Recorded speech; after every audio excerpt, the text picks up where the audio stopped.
এই জগন্নাথ আমাদের মহান কৃপাময় ভগবান। এই কলিযুগের মায়াবদ্ধ জীবকে দর্শন দেওয়ার জন্য, এই দর্শনের কৃপা করার জন্য তিনি জগন্নাথ রূপে আবির্ভূত হলেন এই উৎকল শহরে বা উড়িষ্যা, বর্তমান এখন উড়িষ্যা সেই পুরীধামে। তো এই জগন্নাথ লীলাবিলাসে কথা শোনা মাত্রই বহু জন্মার্জিত পাপ নিমিষের মধ্যে ধ্বংস হয়ে যায়। তো এইরকম অসংখ্য জগন্নাথ দেবের লীলাবিলাসের বহু পৌরাণিক কাহিনী রয়েছে এবং শাস্ত্রে তা নির্দিষ্টভাবে পাই টু পাই লেখা আছে। আপনারা পড়লে বুঝতে পারবেন, সাধুসঙ্গ করলে বুঝতে পারবেন। তো এরকম জগন্নাথ দেবের অনেক লীলাবিলাসের কথা আছে। তো আজকে আমি একটা ছোট্ট ভগবানের লীলাবিলাসের কথা আপনাদেরকে শ্রবণ করাবো। অনেক মানুষের প্রশ্ন যে জগন্নাথ দেব কীভাবে একই আলালনাথ হতে পারে, কারণ জগন্নাথ তো পুরীতে রয়েছে এবং আলালনাথ পুরী থেকে 20 কিলোমিটার দূরে রয়েছে। তো আপনারা বলছেন একই, এটা কিভাবে সম্ভব? তো অনেক মানুষ এই বিষয় নিয়ে বিভ্রান্তি। তো আজকে আমি তাদের সমস্ত প্রশ্নের সংশয় দূর করব। তার জন্য বিশেষ করে এই ভিডিওটা আমি ইউটিউবে আগামীকাল আপলোড করব, আপনারা শ্রবণ করবেন। যেহেতু আর কিছুদিনের মধ্যে জগন্নাথের রথযাত্রা আরম্ভ, সমস্ত পাপীদেরকে উদ্ধার করার জন্য, দর্শন দেওয়ার জন্য তিনি 3 ভাই বোনে সেই মন্দির ছেড়ে রথে তিনি চেপে ঘুরবেন। তখন আমরা তাদেরকে দর্শন করব। এরকম অসংখ্য দর্শন রয়েছে। আরব দর্শন, ভগবান যে মন্দিরে পুরীতে থাকেন সেটা একটা আলাদা দর্শন। রাস্তায় যাওয়ার সময় ভগবানকে দর্শন, সেটা একটা আলাদা দর্শন। তার মধ্যে সর্বশ্রেষ্ঠ হলো আরব দর্শন। গন্ডিচা মন্দিরে রাত 12টার পর দর্শন, যে দর্শনটা একবার করা মাত্রই মনুষ্যকুল থেকে মুক্তি লাভ করা যায় বা ভাগবত-ধামে ফিরে যাওয়া যায়। সমস্ত এই ব্রহ্মাণ্ডের দেবগণরাও সে আরব দর্শন করার জন্য, ঋষিগণরা জনলোক তপলোক থেকে এসে সেই জগন্নাথকে দর্শন করছেন। সেই লাইনে ছদ্মবেশে তেনারা দাঁড়িয়ে রয়েছেন। তো ভগবানের দর্শনে অনেক মহিমা কীর্তন রয়েছে। তো আজকে আমি একটা ছোট্ট ঘটনা বলবো এই আলালনাথ আর জগন্নাথের ব্যাপারে। তো আপনারা শ্রবণ করুন।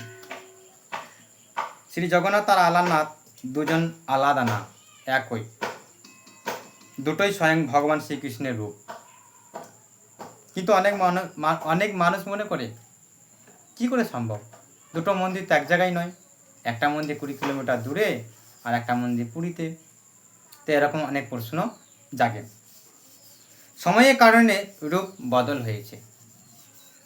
শ্রী শ্রী জগন্নাথ এবং মূল মন্দির নীলগিরি পুরী ধামে রাত বেশি বিরাজ করেন। শ্রী জগন্নাথ পুরী মন্দিরে রাত বেশি বিরাজ করেন। তিনি হলেন পূর্ণ জগন্নাথ। আর এই পূর্ণ জগন্নাথ সবসময় কোথায় রয়েছেন? পুরী মন্দিরে।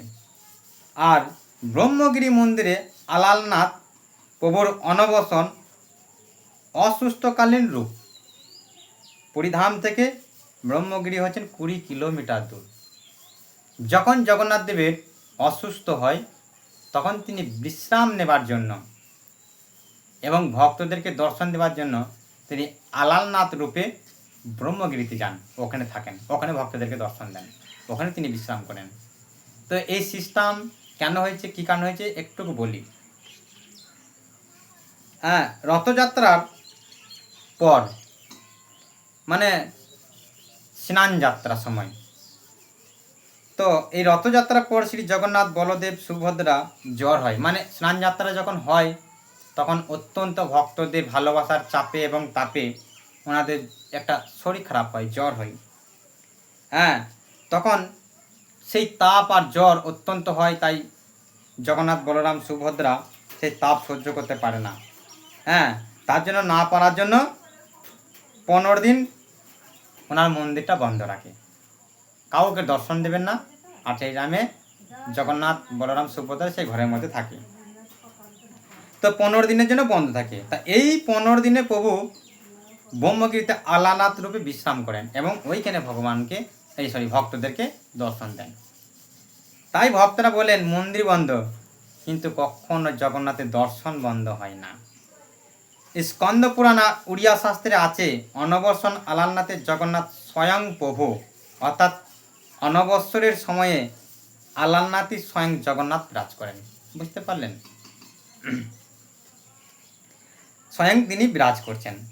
একজন মানুষ যেমন বাড়িতে বাবা বা তার স্ত্রীর কাছে স্বামী, কিন্তু ওই ব্যক্তিটি যখন অফিসে যায় তখন সে শেয়ার হয়ে যায়, তেমনি ঠিক অসুস্থ হলে রোগী সে তেমনি ঠিক তাই জগন্নাথ সুস্থ অবস্থায় জগন্নাথ, আর জ্বর হলে তিনি আলালনাথ। তাই জল আর বরফ যেমন একই, শুধু অবস্থাটা আলাদা। বোঝা গেল? তাই জগন্নাথ আর আলালনাথের তেমনি একই প্রভু, নীলা আর সময় কেবলমাত্র আলাদা। তাই যত পুরীর বয়স্ক ব্যক্তিরা রয়েছেন ওনারা বলেন যে বয়স্ক পুরীর ভক্তরা বলেন যে জগন্নাথ দেখেনি সে কিছু দেখেনি, আর যে আলালনাথ দেখেনি সে জগন্নাথ দেখেনি। তা এই হচ্ছে ছোট্ট একটা আলালনাথ এবং জগন্নাথের আমি বিশ্লেষণ করলাম। আপনারা অবশ্যই বুঝতে পারবেন জগন্নাথ এবং আলালনাথ একজনই অভিন্ন কৃষ্ণের রূপ। তা হরিবল। যদি ভিডিওটি ভালো লাগে থাকে প্রচুর পরিমাণে শেয়ার করে অন্যদেরকে এই কথাগুলো শুনতে সাহায্য করবেন। হরে কৃষ্ণ।